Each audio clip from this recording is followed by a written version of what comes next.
What's up, everybody? We've reached the halfway point of the high school football season. Week 6 getting going this coming Friday. We thought it'd be a great time to tap the brakes a little bit and look back on the last 5 weeks. And we got just a panel to do so. Joining me to my left, Chris Perry, of course, of the ETFinalScore.com and the Tyler Paper. He's our Robert E. Lee beat guy, as well as Travis Yosting, now the John Tyler beat guy. Covers a little bit of everything, too. And Mr. East Texas here, Shane Stark, who is, of course, all over East Texas every Friday.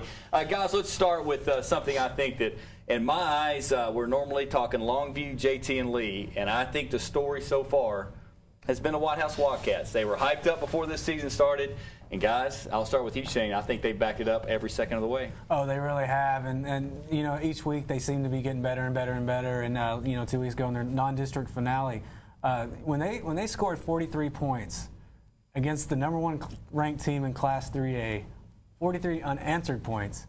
I mean, how more emphatic can it get? In about a quarter, too. In about a quarter. Yeah. I mean, they scored. I mean, it was just like dynamite blowing off everywhere. I mean, it was amazing to watch. And so I think that victory alone really told them that they can play with just about anybody. All right, and they can dominate anybody, too. All right, now, Travis, since we have you here, you are a John Tyler. You cover the John Tyler Lions. They know all about White House. It's not too far from each other. How are they taking this? They do meet on November the 8th, final regular season game. Probably one of the most anticipated games we've had around here. What's the sense like in that locker room when they know the maroon and white and cream over there is getting all the love so far? Talking to both White House and JT coaches, you know, they're obviously trying to get their players to focus on the next game at hand. You know, they obviously in the back of their minds are thinking about that November 8th matchup, White House JT, and they just really have to focus one game at a time, I think. But deep down, you know, they're kind of like, oh, White House is getting all love here. Now, Chris, I know you're one of the first guys I met when I came to East Texas here. We've done a million of these preview shows. Is it fair to say that White House is the talk of the East Texas market right now? Well, we had him on the cover of our section for a reason. But remember last year, White House had John Tyler. They had John Tyler beat. And JT showed that they're not ready to go away just quite yet. They're not ready to give up their throne as the district champions. And I think that's what makes this game so interesting is because for the first time, White House coming into this thing is the favorite. And that sounds crazy considering John Tyler hadn't lost a district game. JT at least has to lose, I think, before we start handing the district title. I absolutely agree. Absolutely. And I think, and this isn't no disrespect, but they're not going to be challenged, either team, I don't think, until they play. They're going to have a bad Friday, a little lull here. But I think... Don't forget Nacogdoches. We'll get to them in a second. But you know what I mean? They're going to dominate, and then they're going to meet each other, and what a clash I think we'll have. All right, Chris, let's get back to you. You, of course, have got that Lee and Longview game coming up here shortly. But let's talk Lee real quick. And they've had a couple struggles the last couple weeks, but the signs are good and positive. I know Darryl Piskey wants more victories and feels like they should have won more, but is it safe to say that it's moving towards the right track with this program? Yeah, they're moving forward. I mean, they won three games in non-district. They beat Lufkin. They went on the road and beat Texas High. I mean, they had some very good victories, but at the same time, it's all about district. It's all about having success in district, and now we're going on almost, we're into the second season where Lee has not won a district game, and I think that they just have to get over the hump. They have to finally do it. They're going up against Rockwall, Heath, Mesquite, Longview in these next 4 games. They got to win 3 if they want to make the playoffs. Which I know that sounds like a very tall order considering they still haven't won a district game in over 2 years. But that's how the coaching staff and that's how Coach Piskey is looking at it. And they're not mailing it in. Now they've mailed it in the last couple of years, and when you're 0-7, guys, I mean it's hard to get up for anything. And I think they have not mailed it in. Let's get your take on Longview real quick. Johnny King, Desmond Chumley, Jermichael Hasty, they're back. The list goes on and on and on. They're back to form, so to speak. I believe they are. Yeah. I think that they're the district. I think they're going to win the district. Maybe beforehand, and I've seen Mesquite Horn. Mesquite Horn's impressive, but Longview, they threw down the gauntlet in that first week of district when they played the defending champion Mesquite, and they really put them away early. We've got the #1 team in Gilmer. We've got #3 Kilgore. Carthage not in that district, but they've all played each other. It's as good as ever. How about the countdown of that game between Gilmer and Kilgore? Because you talk about 2 different styles. It's pretty different. Yeah, they really are. I mean, well, it's spread versus, line up and hand the ball off kind of offenses. But I don't want to, discredit Gilmer. They are running the football. They run the football. Last week against Chapel Hill, they ran. They had one guy go for 190 and one go for 150. Even though they're doing it in the shotgun, I mean, they're still a smash mouth style of football. Their defense is with Josh Walker back there at linebacker. I mean, they're strong there. I think when those two teams meet, as far as like two physical football teams, I don't think you're going to see that in Class 3A ever. Yeah, it's fair to say Coach Traylor is going to find the best way for his team to play. He's proven that time and time again. Now, I don't want to throw out those Chapel Hill Bulldogs because John Tyler, Travis, has played a heck of a schedule. Chapel Hill has too, and Coach Sitton, they're not afraid to play anybody. Where are they at to maybe sneak in here? Well, I don't think they're going to sneak in. They're a lock to me. I think they got number 3. Because, I mean, you look at their losses. It's White House, Carthage, and Gilmer. I mean, that's 2 teams that were number 1 and 1 team that's number 3 in Class 4A. Mm-hmm. I mean, a lot of people don't want to talk about rankings, but, I mean, as far as, like, people... That's why they're out there talking about them. Consider these teams really good. And they only lost to White House by 8 points. I mean, we're sitting here talking about how great White House is. Chapel Hill was only 8 points less than White House.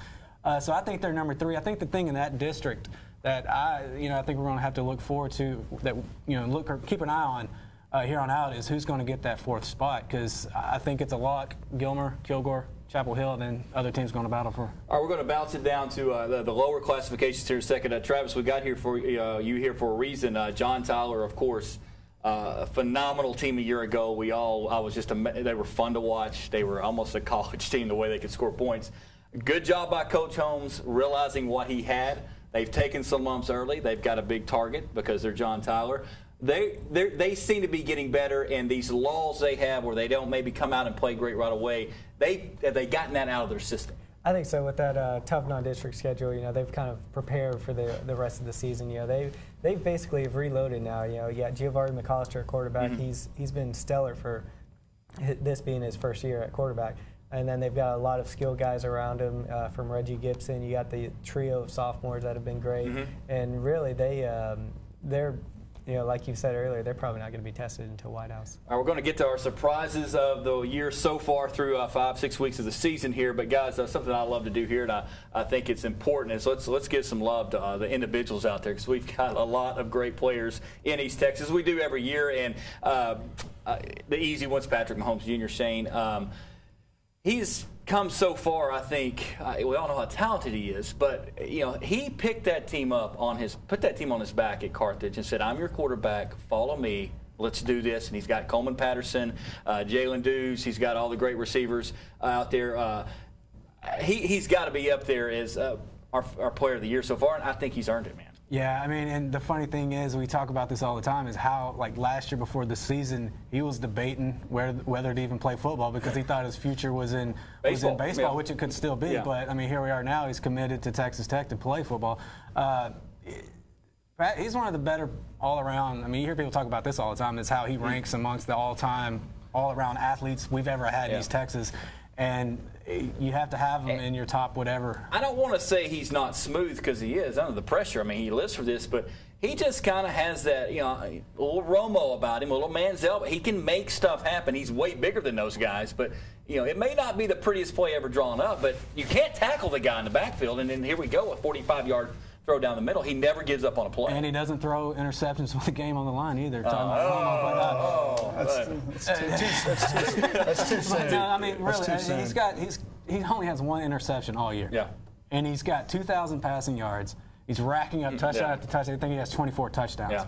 So if you're going to throw for 2,000 yards, and you only have 1 time that another team has gotten their hands on the ball, you're throwing it in the right spot. You're zipping it. You're making plays. You're keeping plays alive. He's one of the best in Texas. We'll get back to you on some of the 3A guys or 2A guys, Shane, that you have been really impressed with.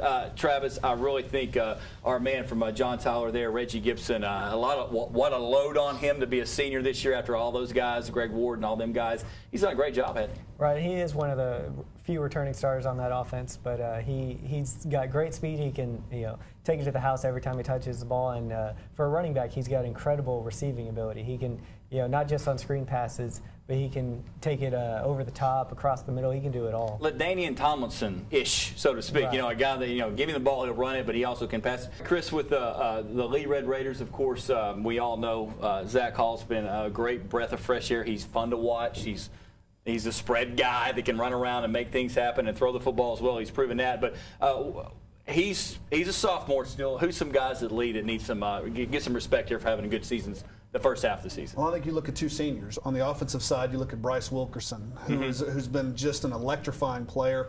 Returned a kickoff for a touchdown, took one reception, 55 yards for a touchdown. He's what Coach Piskey likes to call a GoDaddy. He's the guy that when he gets the ball in his hands, he can go to the house. And on the defensive side, I like Tristan Taylor, senior nose tackle. He's always going up against a double team, and yet in that 3-4 defense, and yet I seem to see him in the backfield, sacking quarterbacks and pressuring almost every single time. All right, guys, let's. I want to throw some bones out there at you. Of course, I think Kevin Justice of Kilgore has been outstanding. He was built for Ford Tough Player of the Week a couple weeks ago. Dalvin Manns of Pine Tree. There's been a lot of talk about that program outside of football, but he's been outstanding. We mentioned Desmond Chumley of Longview, and we mentioned JaMichael Hasty of Longview. I don't know anybody that wouldn't want them to be their quarterback and running back there. And then Tanner Barr, of Gilmer. He's a guy that just seems to get it done. And I don't, once again, you got to have guys like that to make deep postseason runs, which I think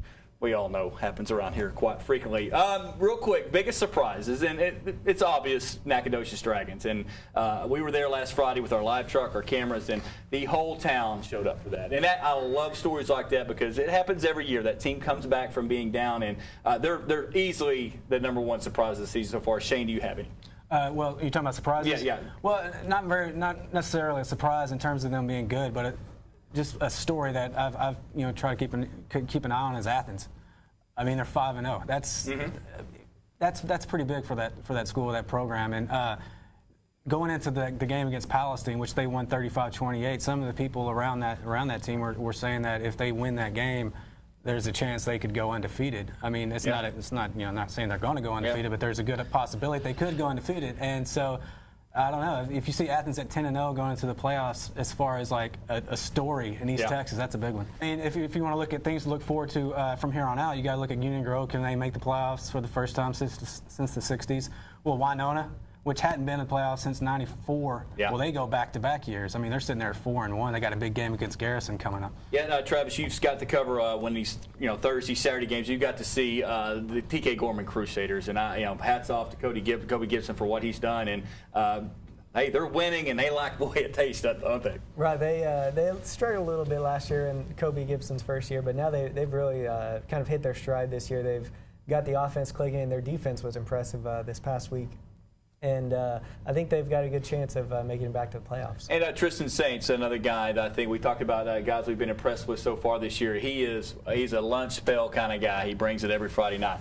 Guys, we've got 5 more of these left. Chris, let's start with you. What to look forward to? I mean, you got to make any predictions here, but what are you seeing happening over the next 5 Fridays?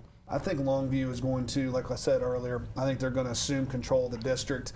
I also think that the TAPS is going to be fun. I mean, each one of us now cover a different TAPS school. I have Brook Hill, Gorman, and Grace. And I think that it just seems like all 3 of these teams have a chance to make the playoffs. And I think it's going to be interesting coming down the stretch between, when the Grace and Brook Hill play against each other. I really think that's going to be fun to watch. They're all in closeness. Brook Hill's had those powerful teams. They're rebuilding with Coach Brazier there, but they're all kind of close. And hey, we can beat you this year. So I like that. Good point there.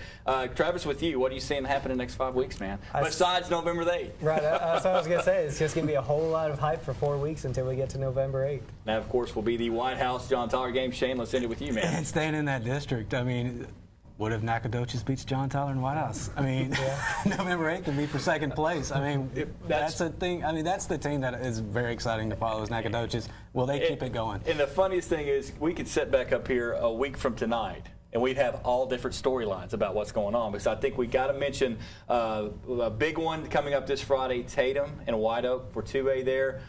Boy, that may be both of them are going to make deep runs, so a big one right there. Well, guys, it's been outstanding. Well, thank goodness we've got 5 more of these to go. Chris Perry, Travis Shosing, Shane Stark, of course, catch all their work. If we didn't mention you, don't worry. ETFunSquad.com does mention you all the time. We've got our videos, our stats, schedules, you name it. Tweet at us, all that good stuff. Guys, great job. And, of course, always pick up a copy of the Tyler Paper or go to TylerPaper.com to read up with these guys.